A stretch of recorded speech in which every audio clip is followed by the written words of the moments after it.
ये घटना 2019 की है और लगभग शायद 20 दिसंबर की बात है। मैं अभी न्यूजीलैंड से, सिंगापुर से, फिजी आइलैंड से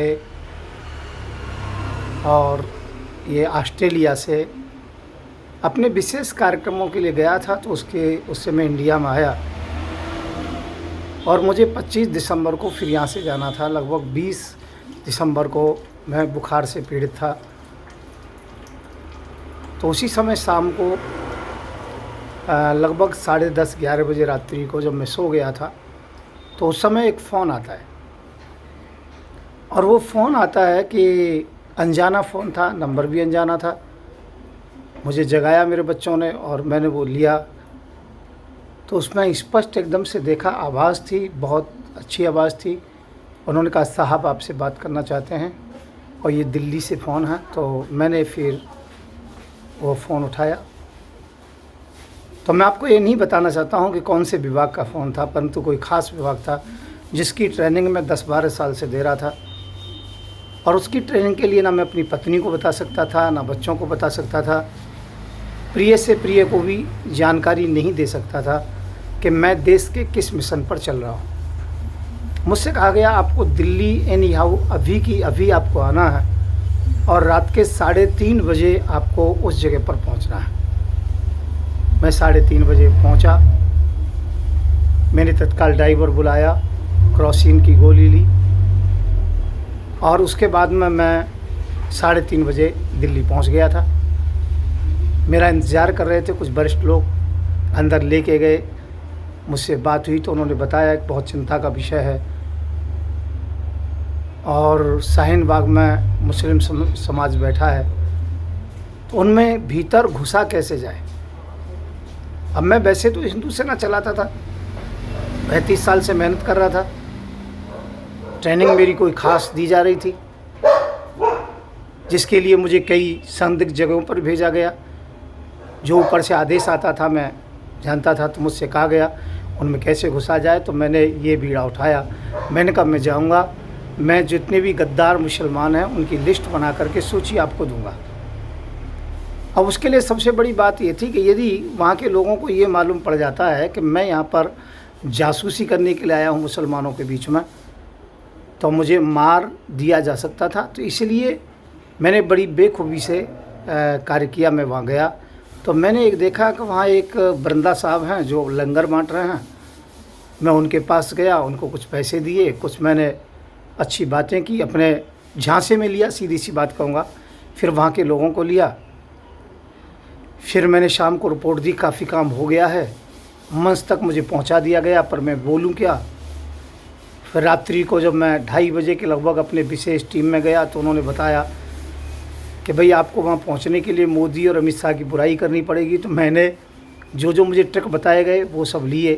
जो आप लोगों ने वीडियो सुना होगा कि मैंने मोदी जी को और अमित शाह जी को उन शब्दों का प्रयोग किया जो मैं बता नहीं सकता हूँ। आज भी यूट्यूब से वो शब्दों को नहीं निकाला गया है। मैं आखिरकार शाहीन बाग के अंदर चला गया, गहराई तक चला गया। विदेश में कहाँ से पैसा आता है ये देख लिया मैंने, कहाँ से हथियार आते हैं, कहाँ से सामान होता है, कि यहाँ क्या किया जाता है। और सबसे बड़ा बात तो ये था कि शाहीन बाग अय्याशी का अड्डा था, जो लोहे का पुल था उसके ऊपर ये सब होता था। कई कमरे ऐसे सामान के नाम से ले रखे थे। तो इन सब चीज़ों को देख करके 662 लोगों की लिस्ट मैंने बनाई और वो मैंने विशेष एजेंसी को सौंपी। सरकार मुझसे संतुष्ट हुई और इस बात का मुझे बड़ी खुशी हुई कि मैंने देश के लिए काम किया। अब मुझे सबसे बड़ी बात ये थी कि मेरी पत्नी मुझसे कहती थी कि आप शाहीन बाग क्यों जाते हो, मेरे बच्चे कहते थे, और कि चले क्या मेरी पत्नी ने डिवोर्स दे दिया, मेरे बच्चों ने मुझे छोड़ दिया, मेरे रिश्तेदारों ने छोड़ दिया, मेरे शिष्यों ने छोड़ दिया, कुछ लोगों ने कंठियाँ तोड़ दी। पर मैं किसी को ये नहीं बता सकता था कि मैं देश के लिए काम कर रहा हूँ। देश के लिए काम करने के लिए हम कुछ भी करने को तैयार होते हैं। कई बार मुझे सीमा पार भी भेजा, मैं अपना काम करके आया। कश्मीर में भेजा, काम करके आया। मैंने लगभग काफ़ी मदरसों की भी इनको लिस्टें दी जिनमें हथियार होते हैं, हथियार बनते हैं, इधर उधर को जाते हैं। तो मैं आप लोगों से ये कहूँगा, जितने भी देशवासी हैं अपने देश के लिए सब कुछ करने को तैयार रहें। देश बहुत खतरे में है और मुस्लिम समुदाय चाहे कितना भी पढ़ा लिखा हो जाए, ये सदैव गद्दार होता है। मैंने पीएचडी की है, अच्छी प्रकार से देखा है। इनके अंदर गहराई से जितना मैं घुसा हूँ इतना आप लोग नहीं जान सकते हो। तो पुनः फिर मैं कहूँगा, इन लोगों से सावधान रहें, इन्हें घरों में ना घुसाएं। ये बहन बेटियों पर ज़्यादा ध्यान देते हैं और ये लव जिहाद करते हैं। ये हर तरीके से हमको काफिर कहते हैं। तो मैं फिर कहूँगा, हिंदू मुसलमान की एकता का चक्कर छोड़ो और इनको देश से कैसे भी बाहर करने की चेष्टा करें, जिसके लिए मैं संकल्पबद्ध हूँ और मैं काम कर रहा हूँ। हालांकि अभी मैं आपको ये नहीं बता सकता हूँ मैं कौन सी ड्यूटी पर हूँ, कौन सा काम कर रहा हूँ, क्योंकि जब मैंने ये ड्यूटी की तो लोगों को शक हुआ। तो फिर मैंने सरकार से कहा मुझे अरेस्ट कीजिए, तो कोई अरेस्ट नहीं करता था। परंतु फिर उन्होंने एक जो है द्वारिका से एक एसआई थे, बड़े अच्छे अफसर थे, तो कुलदीप शर्मा, उनको ये ड्यूटी थी। हालांकि बेचारे कुलदीप शर्मा को ये नहीं पता था कि मैं कौन से रैंक का अफसर हूँ या किस रैंक के लिए मैं काम कर रहा हूँ। उसे बेचारे को बिल्कुल नहीं मालूम था। उसने मेरे घर तक देखा, हर चीज़ को देखा और उसने बखूबी जो ड्यूटी निभानी चाहिए वो निभाई और उसने अच्छी प्रकार। परंतु मैंने भी एक शब्द भी उनको नहीं बोला कि आखिरकार मैं क्या काम कर रहा हूँ। परंतु उसे ये शक हो गया कि मैं ज़रूर देश के लिए काम कर रहा हूँ। तो मैं ऐसे कुलदीप शर्मा के लिए धन्यवाद दूंगा। कई अफसर इसमें मेरे टच में आए, उनके लिए धन्यवाद दूंगा। और लोधी रोड से भी स्पेशल सेल मेरे टच में आया, मैं उनके लिए धन्यवाद दूंगा। फिर कहूँगा, मेरे देश के अफसर बहुत अच्छे हैं, मेरे देश के सैनिक बहुत अच्छे हैं, मेरे देशवासी बहुत अच्छे हैं। देश में कोई यदि गंदा है, गद्दार है तो केवल मुसलमान है। मुसलमानों से दूरी बनाएं। मैं हूँ संत युवराज, प्रमुख और संस्थापक हिंदू सेना। इतना ही परिचय दूंगा, बाकी पूरा परिचय तो बाद में होगा जब मैं ड्यूटी से परे होऊंगा।